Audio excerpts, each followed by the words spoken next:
السلام عليكم ورحمة الله وبركاته. بسم الله الرحمن الرحيم والصلاة والسلام على أشرف الأنبياء والمرسلين نبينا محمد وعلى آله وصحبه أجمعين. مرحبا بكم مرحبا. Parmi les sujets que nous voulions traiter et qui rentrent dans le chapitre ou dans les chapitres que nous avons vus sur les noms et les attributs d'Allah tabaraka wa ta'ala, il y a le sujet de l'égarement vis-à-vis des noms d'Allah tabaraka wa ta'ala, de l'égarement au sujet des noms d'Allah azza wa jal.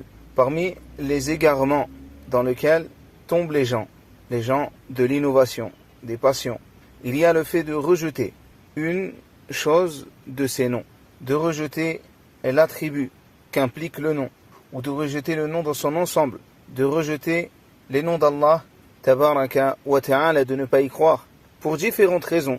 Parmi les raisons avancées par ces gens, il y a quoi? Il y a l'intellect, car ils jugent selon leurs intellects.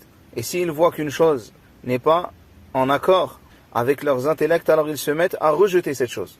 Et parmi les autres choses, les autres égarements que commettent les gens, le fait, les gens de l'innovation, le fait d'utiliser, ou plutôt le fait de comparer les attributs d'Allah tabaraka wa ta'ala avec les attributs des êtres humains, de les faire se ressembler, le fait de faire que, ou plutôt de prétendre par exemple que la main de l'être humain est comme la main d'Allah, le fait de mentir au sujet d'Allah et de ses attributs, ou de donner aux créatures des attributs d'Allah tabaraka wa ta'ala. Ainsi comme nous avons vu dans les cours précédents, il est interdit de faire ressembler Allah à sa créature, la créature Allah tabaraka wa ta'ala. Il est interdit de donner un comment aux attributs d'Allah tabaraka wa ta'ala, car nous ne le connaissons pas. Allah azza wa jal ne nous a pas informés de cela. Aussi, parmi les autres égarements dans lesquels tombent les gens, le fait de donner des noms et des attributs à Allah azza wa jal qu'il ne s'est pas donné à lui-même, ou que son messager salawatullahi wa salamuhu alayhi ne s'est pas donné à lui-même, ou plutôt n'a pas donné, à Allah tabaraka wa ta'ala. Donc les gens de l'égarement viennent et inventent des noms ou inventent des attributs au sujet d'Allah tabaraka wa ta'ala, de ce qu'Allah azza wa jal n'a pas dit et de ce que le messager d'Allah sallallahu alayhi wa sallam n'a pas dit, ou bien ils rajoutent ou ils enlèvent. Ils tronquent les noms et les attributs d'Allah azza wa jal. Et parmi encore les autres sortes d'égarements, le fait de sortir des noms d'Allah tabaraka wa ta'ala, des noms de fausses divinités, comme l'ont fait les kuffars de la période anté-islamique. Ainsi par exemple ils ont appelé Al-Uzza et ils ont pris cette fausse divinité de l'Aziz parmi les noms d'Allah azza wa jal, où ils ont pris Al-Lat et ils l'ont pris d'Al-Ilah. Donc tous ces points, tous ces égarements ne doivent pas être commis. Et parmi les grands égarements dont on a parlé, si vous vous souvenez dans les cours précédents sur le sujet, il y a At-Tafwid. Nous avons dit que le comment de l'attribut, nous le renvoyons à Allah azza wa jal. Nous ne le connaissons pas. Allah azza wa jal ne nous a pas informé de cela, du comment. Il ne nous a pas informé du comment. Mais Allah tabaraka wa ta'ala nous a révélé ses noms et ses attributs. Il nous a parlé de ses attributs dans les versets de son livre et à travers la bouche de son messager sallallahu alayhi wa sallam. Et nous devons y croire. Et ce que nous renvoyons à Allah azza wa jal, c'est le comment de l'attribut. Et ce n'est pas le sens. Au contraire, nous attestons du sens. Et comme nous a dit Ibn Taymiyyah, rahimahullah ta'ala, dans le sens de la traduction rapprochée, il nous dit, et quant au tafwid, le fait de renvoyer à Allah tabaraka wa ta'ala le sens, par exemple ici dans ce qu'on a dit, de l'attribut d'Allah. Il nous dit, quant au tafwid, Allah azza wa jal nous a ordonné de méditer le Coran. Et il nous a encouragé à comprendre le sens de ce Coran, à le comprendre. Et il dit, comment serait-il alors possible, et après nous avoir ordonné cela, ce qu'il vient de citer avant, comment serait-il alors possible qu'il nous demande de nous détourner de sa compréhension, qu'il nous demande de nous détourner de sa connaissance, de la connaissance de ces versets.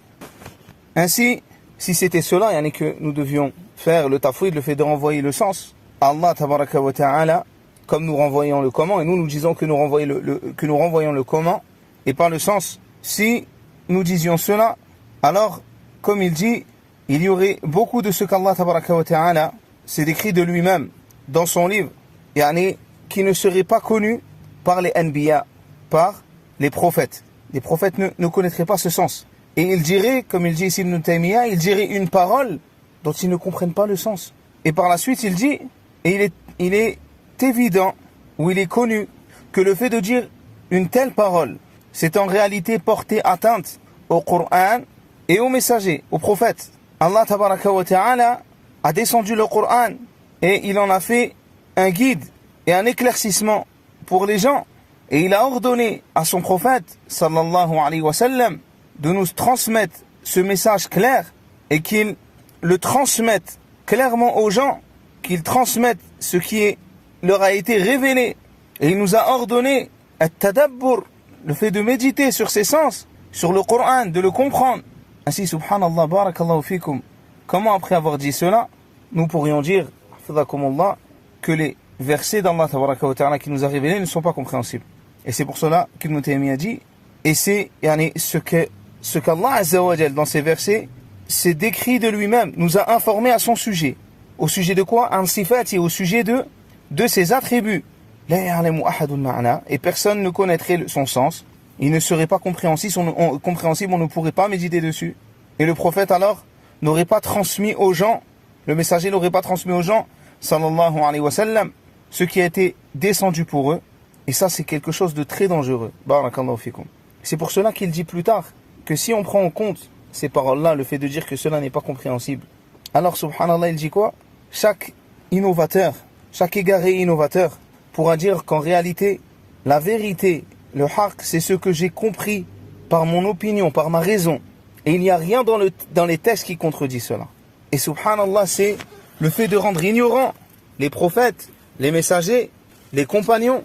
Au contraire, ce que nous faisons comme l'imam Malik a fait lorsqu'il a été questionné au sujet de l'istiwa.